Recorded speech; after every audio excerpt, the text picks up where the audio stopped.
Hello students, कैसे हैं आप? आज हम अपना चैप्टर नंबर 6 स्टार्ट करेंगे माइक्रोबायोलॉजी का, जो कि लेबोरेटरी सेफ्टी और स्टैंडर्ड प्रिकॉशंस पे है। देखिए, अभी ये बेसिक टॉपिक ही है और माइक्रोबायोलॉजी लैब में भी हम लाइव स्पेसिमेन से काम करते हैं और उनको ट्रीट करने के लिए कई सारे स्ट्रॉन्ग केमिकल्स का भी यूज़ कर सकते हैं।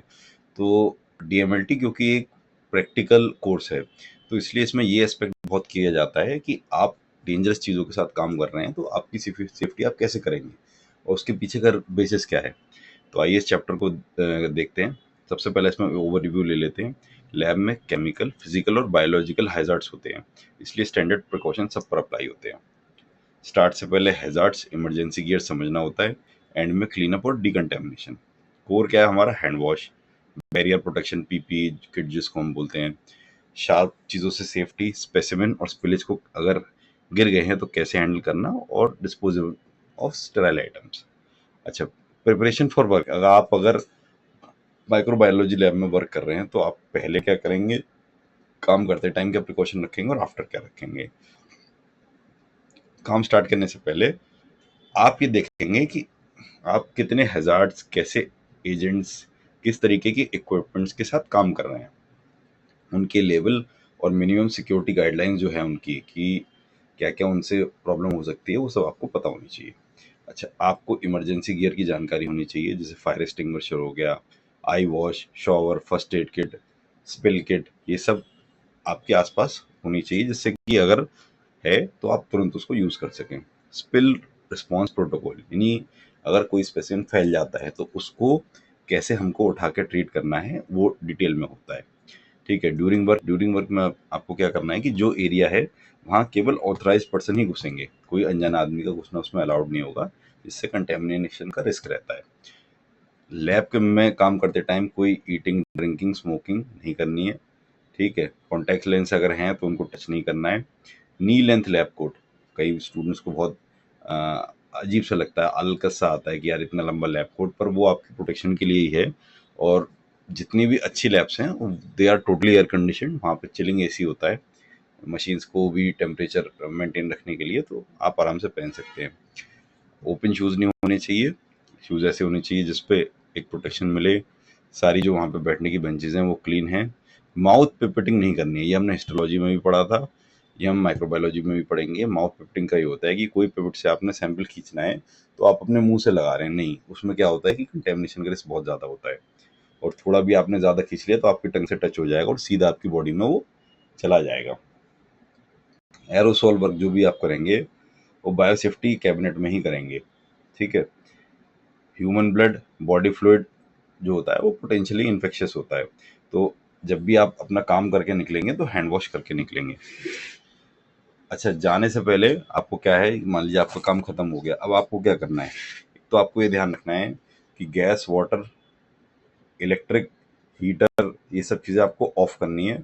मटेरियल्स को वापस लगाना है जिस शेल्फ से आपने निकाला है, अगर जमा होता है तो जमा करना है, और वेस्ट को डिस्पोज करना है। डिफेक्टिव आइटम्स जो भी आपकी लैब में हैं, जो भी इक्विपमेंट आपका ख़राब हो रहा है, वो आपको रिपेयर के लिए भेजना है, जिससे कि कंटेमिनेट एरियाज को आप डी कंटेमिनेट करा सकें।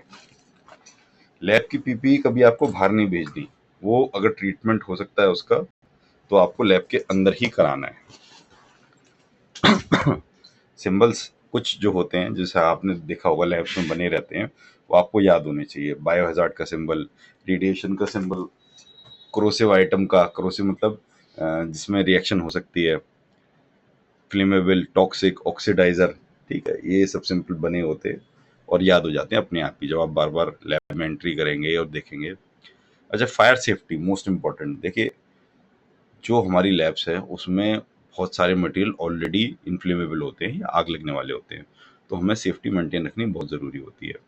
और फायर का एक ट्राइंगल है, हीट, फ्यूल, ऑक्सीजन, तीनों चीज़ें होती है। ट्राइंगल मतलब जैसे मान लीजिए 3 पैर वाला स्टैंड, तो फायर के लिए एक चीज़ तो है कि आग मिलनी चाहिए, जैसे चिंगारी। सेकंड है, उस आग को मेंटेन करने के लिए फ्यूल होना चाहिए, जैसे कि हमारे पास अलग अलग तरह के अल्कोहल और फ्लेमेबल केमिकल्स होते हैं, जैसे हम जाइलिन यूज़ करते हैं, फॉर्मलिन यूज़ करते हैं, सब इन्फ्लेमेबल होते हैं। और ऑक्सीजन की सोर्स, वहाँ पे ऑक्सीजन आ रही हो, तो अगर मान लीजिए आग लग गई है और आप इन तीनों में से एक चीज़ भी निकाल देते हो, चाहे हीट, चाहे फ्यूल, चाहे ऑक्सीजन, तो फायर आपकी कंट्रोल हो जाएगी। ठीक है, कॉजेज आपको पता ही हैं, बर्नर रिएक्शन, कोई चीज़ गिर गई, डिफेक्टिव इक्विपमेंट, और सर्किट पे ओवरलोड है, बहुत गर्मी पड़ रही है और आप फिर भी उस पर काम करे जा रहे हैं, तो यही है। अच्छा, फायर सेफ्टी में आपको एक बात ध्यान रखना है, हमेशा जो भी ये चीज़ें हैं उसको फायर को बुझाने की, ये आपको छोटी फायर पे ही अटेम्प्ट करनी है। अगर बड़ी फायर है तो आपको वहाँ से भाग लेना है, जो कंसर्न पर्सन होंगे वो अपने आप उसको टैकल कर लेंगे। फिर एक है हमारा PASS एक्सटिंग्विशर, यानी फायर को बुझाते कैसे हैं। सबसे पहले आपको फायर सिलेंडर को पुल करना है, उसकी जो पिन होती है उसको पुल करना है, जहाँ आग लग रही है वहाँ पे उसकी मुंह को एम करना है। फिर उसके पीछे एक क्लैंप लगी होती है, अगर आपने फायर एक्सटिंग्विशर देखा हो, उसको दबाना होता है और एक झाड़ू सी मारनी होती है, यानी ऊपर से नीचे या लेफ्ट से राइट आप मारेंगे तो उसमें ऐसी क्या बोलना चाहिए, मटेरियल होता है जो फायर के ऊपर एक लेयर बना देता है और ऑक्सीजन अंदर नहीं जाने देता। यानी जैसे ही अंदर फायर का ऑक्सीजन का कांटेक्ट टूटेगा, फायर अपने आप बुझने लग जाती है। अच्छा, ग्लासवेयर इक्विपमेंट पे क्या सेफ्टी रखनी है हमें, कभी भी ब्रोकन ग्लास को हाथ से नहीं उठाना, डस्टपेन और ब्रश यूज करना है। अगर जो भी हमारा ग्लास है उसका कंटेनर प्रॉपर होना चाहिए, रिजिड होना चाहिए। इक्विपमेंट सर्विस डिस्पोजल पे डिकंटेमिनेशन सर्टिफिकेट होना चाहिए। सेंट्रीफ्यूज आपको ढंग से चेक करना है, वो कहीं से ट्यूब उसकी क्रैक तो नहीं हो रही, ओवरफिल तो नहीं करना। सील्ड सेफ्टी कप्स को लोड अनलोड आपको हमेशा उसमें करना है अपना BSC में। ठीक है, रन जब सेंट्रीफ्यूगेशन चल रहा है तो उस टाइम आपको उसकी लोड नहीं हटानी, रोटर हैंड को हाथ से नहीं रोकना। बेसिक इसमें कॉमन सेंस की बातें हैं, इसको ज़्यादा खींचने में कोई फ़ायदा नहीं। अच्छा, बाथ और ओवन्स, लैब में जो ओवन है वो फूड के लिए नहीं होता। उसका कारण ये है कि वहाँ पे हम अलग अलग तरीके के रिएजेंट्स और केमिकल्स को हीट करते हैं, तो ऐसा हो सकता है कि वहाँ आप कुछ रखो और वो खराब हो जाए। ठीक है, और सॉल्वेंट को, मतलब हमने किसी ग्लासवेयर में सॉल्वेंट यूज किया तो अब आप उसको सीधे नहीं रखोगे, पहले आप उसको DW यानी डिस्टिल्ड वाटर से एक बार वॉश करोगे, जिससे उसके अंदर जितना भी केमिकल है उसकी प्रॉपर्टी निकल जाए। अच्छा, universal versus standard precaution. Universal precaution क्या है, वो होती है जो हर चीज़ पे अप्लाई होगी। देखिए, हम ये को ये मान के चल रहे हैं कि हमारा हर पेशेंट का जो सैंपल है वो पोटेंशियली इन्फेक्शियस है, उसमें एक इन्फेक्शन हो सकता है। तो हमको ऐसा स्टाफ रखना है जिसको इस चीज़ की नॉलेज हो कि कैसे ऐसे पेशेंट को ट्रीट करना है। बैरियर प्रोटेक्शन पे हमेशा ध्यान रखना है। बैरियर का मतलब ये होता है रोग। रोग जैसे मान लीजिए अगर आप किसी पेशेंट के हाथ को डायरेक्टली टच करेंगे तो एक बार चांस है कि कंटेमिनेशन हो जाए, लेकिन आपने ग्लव्स पहन रखा है तो कोई चांस ही नहीं है, कोई प्रॉब्लम ही नहीं है उसमें कितना भी इन्फेक्शन हो। तो ग्लव्स से एक बेसिक लैब का वो होता है सेफ्टी। अच्छा, शार्प से हमें इंजरी बचानी है, यानी कोई भी शार्प मटेरियल से हमें इंजरी नहीं होनी चाहिए। स्टैंडर्ड क्या है, स्टैंडर्ड प्रिकॉशन क्या है कि ब्लड और हमारी बॉडी के जितने फ्लूइड्स हैं, पसीने को छोड़ के जितने भी सिक्रीशंस हैं, जितने भी एक्सक्रीशंस हैं, इनको हैंडल करने के बाद आपको हैंड वॉश करने हैं ढंग से, बैरियर प्रोटेक्शन यूज करना है, सारे स्पेसिमेन को सेफली स्टोर करना है। ठीक है, हैंड हाइजीन समझ लेते हैं एक बार। ग्लव्स का कोई सब्स्टिट्यूट नहीं है, लैब में बिना ग्लव्स के आप कोई काम नहीं कर सकते, और ग्लव्स उतारने के बाद आपको हाथ धोने हैं। अच्छा, जो आप लैब में या डॉक्टर्स जो हाथ धोते हैं साबुन से, वो एक अलग तरीके से धोते हैं, उसको डिटेल में धोते हैं, जिससे कि कंटेमिनेशन का चांस बिल्कुल कम हो जाए। सबसे पहले हथेली पे लगाएंगे, फिर पीछे हथेली पे लगाएंगे, फिर नकल्स के बीच में लगाएंगे, थाउम्स पे लगाते हैं, फिंगर टिप्स पे लगाएंगे, रिंस पर रिस्ट पे लगाएंगे। तो ऐसे करके कई बार ये प्रोसेस आपको करना होता है कि साबुन से ही आपका डिकंटेमिनेशन हो जाए। कब आपको हैंड वॉश करना है, जब आपने कोई सैंपल टच किया है, खाना खाने से या खाना खाने के बाद, अ, आपने मान लीजिए अपना गाउन उतारा है, ड्रेस चेंज करी है, तो उसमें क्या होता है कि एप्रन्स और जो लैब कोट होता है वो बहुत ज़्यादा हम डेली वॉश नहीं होता है, वो एक टाइम के लिए यूज़ होता है, टाइम में ही छोड़ देते हैं, तो उसमें भी कंटेमिनेशन आ जाता है। अच्छा, हाइजीनिक वॉश के लिए आप 2 क्लोरोहेक्सिडिन पड़ा हुआ सोल्यूशन भी ले सकते हैं, आयोडीन पड़ा हुआ सोल्यूशन भी ले सकते हैं। दोनों ही जो है जर्म्स को पूरी तरीके से मार देते हैं। चाहो तो आप अल्कोहल रब या अल्कोहल सैनिटाइजर यूज़ कर सकते हो, लेकिन ये रिप्लेसमेंट नहीं है, ये बस एक टेम्परेरी आपकी मजबूरी है तो आप इसको थोड़े टाइम के लिए यूज़ कर सकते हैं। बैरियर प्रोटेक्शन हमने देख ही लिया। ग्लव्स को कभी भी यूज़ नहीं करना है। अगर उसमें कोई हमने ग्लव्स उठाया, उसमें कोई पंचर हो रहा है या डिस्कलरेशन है तो तब भी उसको फेंक देना है, और उसको यूज़ करने के बाद हैंड वॉश करने हैं। मास्क हमारा कॉटन का होना चाहिए जिसमें सिंथेटिक फिल्टर लगा हो, यानी कि अगर कोई उसमें वो जा रहा है हार्मफुल मटेरियल तो वो वहीं रुक जाए। आई प्रोटेक्शन के लिए गॉगल्स यूज़ कर सकते हैं।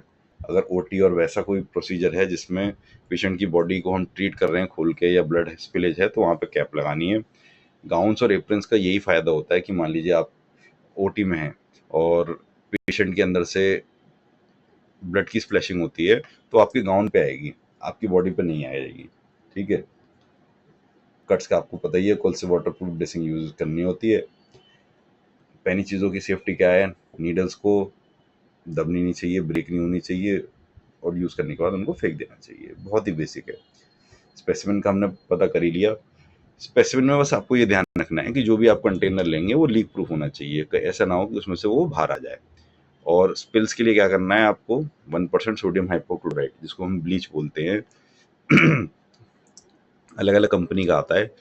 कहीं भी टेबल पे गिर गया आपको उस पर 1% वाला ब्लीच डालना है और उसके ऊपर पेपर टॉवल डाल के छोड़ देना है, और 30 मिनट तक उसको छोड़ देना है। 30 मिनट में क्या है, जितना उसके अंदर जर्म्स होंगे वो सब मर जाएंगे। उसके बाद ग्लव्स पहन के आप उसको हटा दीजिए वहाँ से। निमोनिक्स आपको पता ही है, हीट के ट्राइपॉड क्या होता है, गैस सिलेंडर कैसे यूज़ करना है, ग्लव्स के बिना कोई काम नहीं हो सकता। अच्छा 1 मिनट रिवीजन देख लेते हैं। स्टैंडर्ड प्रिकॉशंस आपको सब पर यूज़ करने हैं। माउथ पिपेटिंग कमी नहीं करनी है, और एरोसोलिक पार्टिकुलर जो एरिया है बीएससी वहीं यूज़ करने हैं। ठीक है। हैंड वॉश के स्टेप्स आपको याद हो ही जाएंगे। 1% सोडियम हाइपोक्लोराइट आपको उसको लेना है। ठीक है। फिर तो यही सब रिपीट हो रहा है। तो ये चैप्टर भी हमने ख़त्म कर लिया, और हमारे नोट्स का लेवल बहुत हाई हो गया है, यानी आपको सही मायने में तो नोट्स की ज़रूरत ही नहीं। आप स्क्रीन से अगर समझ लेंगे तो चैप्टर आपको एक बार में आपके माइंड में फिक्स जाएगा। देखिए रटाना होता तो रटाना तो हर कोई टीचर कर लेता है कि मैं आपको एक पीडीएफ लगा देता बुक की और उसको कह देता कि इसको आप बार बार पढ़िए। वैसे पढ़ाई नहीं होती है, क्योंकि ये सब्जेक्ट्स बहुत ड्राई हैं, इनमें इंटरेस्टिंग चीज़ें होती नहीं, हमको इनमें इंटरेस्टिंग चीज़ें बनानी पड़ती हैं जिससे कि हमारे माइंड में जाए। ऐसा क्यों होता है कि आपको एक ही फिल्म की स्टोरी, आप कोई भी फिल्म देख के आएंगे बेकार से बेकार, उसकी स्टोरी आप कभी नहीं भूलेंगे जबकि आप उसको याद करना नहीं चाह रहे हैं। और कोई भी आप मटेरियल पढ़ेंगे वो आपको एक बार में याद ही नहीं होगा। कई बार तो ऐसा होता है मेडिकल कॉलेज के लेक्चर्स में कि आप एक बड़ा चैप्टर करेंगे, जब तक आप खत्म करेंगे शुरू के पॉइंट्स ही भूल जाएंगे। तो कई स्टूडेंट्स इस पॉइंट को रिलेट करेंगे, तो इसलिए हम चीज़ों को छोटा छोटा और कॉम्प्रिहेंसिव बना रहे हैं, फिर लास्ट में हम उनको आपस में पिरो के तैयार कर देंगे। Thank you.